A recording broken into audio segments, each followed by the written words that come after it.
Hi everyone, I wanted to do a quick video talking about how to use SoundCloud, as that's tonight's assignment for you to talk through the evolution of your memoir essay and discuss how you came up with your remix, and how the two are connected, what kinds of choices you made, what sort of audience did you see this being geared towards, and why this approach to remixing your narrative, so on and so forth. And so I want to hear your voice talk yourself through that process and explain really the products that you've come up with. So to do that, we're going to use SoundCloud. If you have never used SoundCloud before, then you can see the SoundCloud page that I'm sending you the link to. You can see here that you sign up for SoundCloud if you've never done it before, or sign in. So I'm going to click sign up. You can certainly sign in with Facebook or your Google Plus account, or sign in with your email address. I believe I did this in class already, so I already have a Gmail account set up. And then it takes you to what is the SoundCloud equivalent of your Facebook newsfeed. Here there's all the most recent SoundCloud files, and here you can see the one I did in class. I'm going to delete it, basically because it was silly. But when you go to record, you can do it on your phone through a SoundCloud app, or you can do it on your computer itself. You go up to upload, which is right here. You'll see it next to your profile. So if you've recorded it on your phone, you can upload it or using another program or something. Or you can start a new recording, and honestly, that's just the fastest. So start a new recording. As I showed you in class, click record, click allow, and then you just start talking. So right now, this is an example that will be posted to my dashboard. And when you're done, you can just click stop. You can listen to it or you can start over, but when you're ready, you have to select upload your recording, and then title it.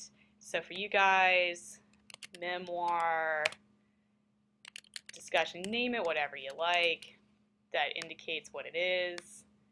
You can describe it here. You don't have to, but you can. You can tag it if you'd like. And then down here you have the ability to make it public or private. The problem with switching it to private is that you then have to allow specific users to use it, so I encourage you to keep it public for now.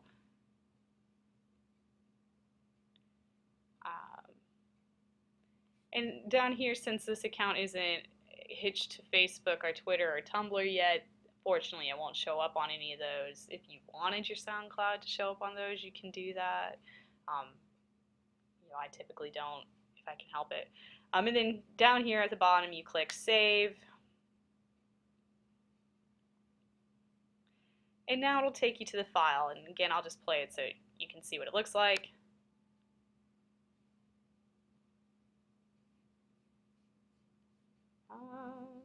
Where's my sound? Did I have this muted? Yeah, so what I had done there, I just paused my computer for a second because I had muted my my speakers. So we go back up to the example, and then you just start talking. So right now, this is an example. So that's what SoundCloud has recorded that file. Now here is where this is how you're going to share it with me. How I'm going to see your SoundCloud is you will click share, and then here this gives you the link to the SoundCloud file. And in fact, because right now I only have posted to my dashboard, and when I get done, I let that play out so that the whole track would share, because before it was only 4 seconds, but now it's 10. So you copy that link, and then you post it into the bottom of your final draft of your memoir essay, so that I can read your final draft, listen to you talk about your draft in your remix and then look at your remix. So yeah, this is our class notes, but just to show you, I've copied that file.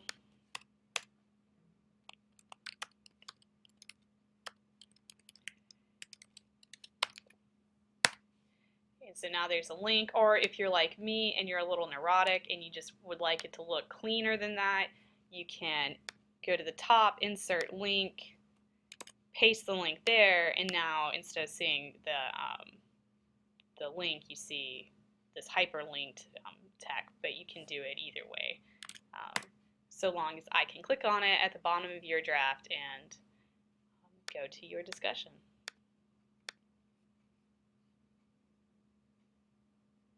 And then play from there. All right, I know you guys are playing with a lot of tech in this class, and sometimes, you know, there's little bumps and bruises, and I totally recognize that. I mean, obviously, you just saw me do a little troubleshooting, which I don't mind sharing with you as we progress, and I just want you to think of these as all ways that you might compose as we progress in the digital age. You know, print is certainly one way, but these multimodal, visual, audio components are all things that people are using in the real world, not just academia. So these are all different ways of composing and thinking about writing, and I'm asking you to reflect on writing in different ways. So even when it seems repetitive, what I'm really trying to get you to do is think about your writing process, because it is, after all, a composition course. So I wish you good luck, and you know, if you get stuck on this, I can help you tomorrow as well, but it does need to be a part of your final draft when I go to grade them. So best of luck. I'm really looking forward to seeing what you all come up with in terms of creative projects.